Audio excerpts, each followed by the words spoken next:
इसी उर्स और जलसे की महफिल को हम लोगों ने मजाक बना के रख दिया है। बहुत अफसोस होता है मुझको ऐसे महफिल में आने के बाद। मैं मादरत के साथ गुजारिश करता हूं मेरे दोस्त, ये वो महफिल है जिसमें हम और आप बैठे हुए हैं। कल मैदान महशर में हमसे और आपसे पूछा जाएगा कि ख्वाजा गरीब नवाज के नाम की महफिल तुम लोगों ने सजा करके महफिल की तौहीन की थी, इसका भी खमियाजा भुगतना पड़ेगा। हमें और आपको मालूम नहीं है, इतनी बड़ी महफिल है। पाकिस्तान में मुशायर की महफिल थी, पंडित लोग उधर से गुजर रहे थे अपने लाहो लश्कर के साथ। जो ही देखा कि मुसलमान अपने नबी की बारगाह में शायरी और खिरात पेश करने के लिए बैठा हुआ है, वो लोग भी कोने में बैठ करके एक दिन तक नबी की नात सुना था, एक दिन तक। लेकिन हम लोग हैं और आप लोग हैं कि हम लोग घर से तो आ जाते हैं उर्स की महफिल में कह करके कि माँ बाप से कह के आते हैं कि हम उर्स में जा रहे हैं, लेकिन यहाँ आने के बाद मेले में अपनी जिंदगी बर्बाद कर देते हैं। अभी आप देख रहे हैं हर कोई आदमी जब घर से निकलता है तो ये ख्याल रखता है कि मेरे पास मास्क है कि नहीं है।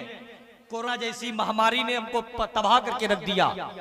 आज बगैर मास्क के पुलिस वाले के सामने जाने में डर लगता है, कल मैदान महशर में बगैर दाढ़ी के नबी के सामने कैसे हाजिर होगा। ये सोच, आप ये सोचने की जगह है। ये कोरोना हमारे और आपके लिए एक मिस कॉल है, एक अलर्ट किया है हम लोगों को।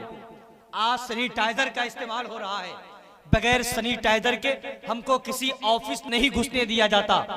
काश बहुत पहले हम और आप सैनिटाइजर का इस्तेमाल कर लिए होते। गमों के बोझ को तुमको यूं ढोना नहीं होगा, फिर गर्दिशे अय्याम से यूं गुजरना नहीं होगा। वजू करके पढ़ो तुम नमाजें 5 वक्तों की, कसम अल्लाह की फिर तुमको कोरोना नहीं होगा। फिर तुमको कोरोना नहीं होगा। अगर इस पे अमल नहीं करेंगे तो सैनिटाइजर से ही डुबो दिए जाएंगे। चीख चीख के उलमाए किराम कह रहे हैं कि आप सामने आकर के बैठिए, लेकिन हमारे नौजवान आने का नाम तक नहीं लेता है। काश उनके पास दिल होता, उसमें हसास दिल होता, उसमें कहीं से भी इस्लामी जरासी बाकी होती तो आप आकर के नबी की नाते सुनते। मैं बहुत अदब के साथ गुजारिश करता हूं, मैं अब भी देख रहा हूं कि बाजार में इतनी भीड़ लगी हुई है, अगर एक एक आदमी वहां से आ जाए तो यहाँ पर बैठने के लिए जगह नहीं मिलेगी। लेकिन आदमी सब बाजार में अपनी कीमती जिंदगी को बर्बाद कर रहा है। मेरी बातें, सच्ची बात यह है कि कड़वी होती है। लोग ये कहते हैं कि कौनैन बहुत तीखी बात करता है, और सही बात यही है। आप जब सो जाएं, सोने के बाद ये सोचिएगा जो बातें कौनैन कह रहा था ये बातें कहां तक सही है। कसम खुदा की अगर आपके अंदर एक इस्लामी जरासीम बाकी है तो आप मेरे जाने के बाद भी याद करिएगा कि कौनैन क्या कह रहा था। मैं कल नहीं आऊंगा कहने के लिए। भाई साबिर परवाना साहब ने मुझको बताया कि पिछले साल आपको दावत दी गई थी लेकिन आप नहीं आए थे। मैं माजरत चाहता हूं कि पिछले साल में हजरत पीर शाहजादा सरकार इनाम मिल्लत हजरत मौलाना गुलाम अहमद रजा साहब यहाँ पर है। उन्होंने उनसे मैंने वादा किया था कि मैं आऊंगा, लेकिन मैं भूल गया था। इसके लिए मैं माजरत चाहता हूँ। बम्बई के एक बहुत बड़े जलसे में मेरी हाजिरी हुई थी, मैं वहां गया था, हजरत का फोन आया था, मैंने हजरत से माजरत चाह लिया था कि मैं बम्बई के एक जलसे में हूँ, ये आपकी दुआ है। लेकिन आप अच्छे लोग मिलते हैं तो मुझको बड़ा अच्छा लगता है। और सच्ची बात यही है कि हिंदुस्तान से बहुत बड़े बड़े जलसे मैंने पढ़ा है। उड़ीसा, कलकत्ता, दिल्ली के जलसों में जो लोग दिल्ली में रहते हैं, जो लोग उड़ीसा नागपुर में रहते हैं, ये आपकी दुआओं का असर है और आपके कदम से लगे हुए सर्रात का ये असर है कि मैं बहुत बड़े बड़े जलसे में मेरी हाजिरी हुई है, लेकिन मुझको उतना मजा वहां नहीं आता है जितना अच्छा मुझको अपने इलाके में लगता है।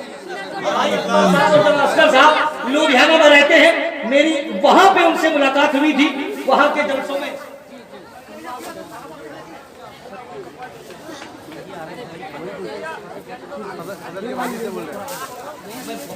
हाथ जोड़ के कोशिश कर रहा हूँ, हाथ जोड़ लेता हूँ मैं इन लोगों के पास कि आप लोग जरा आगे आके बैठ जाइए, लेकिन मानने के लिए तैयार नहीं है। मैं चीख चीख के वही कह रहा हूँ कि आप लोग आके आके बैठ जाएं, और जितने उलमाए किराम है या किसी मसाजिद के अगर आइम्मा किराम है, मैं उनसे गुजारिश करता हूं कि वो लोग मिंबर नूर पे आ जाएं। उन लोगों के लिए मिंबर नूर पे जगह खाली है, और हमारी अवामी ज़हनियत के जो मालिकान है उनको आप नीचे बैठने दें, वहीं से बैठ के उलमाए किराम की ज़ियारत करेंगे।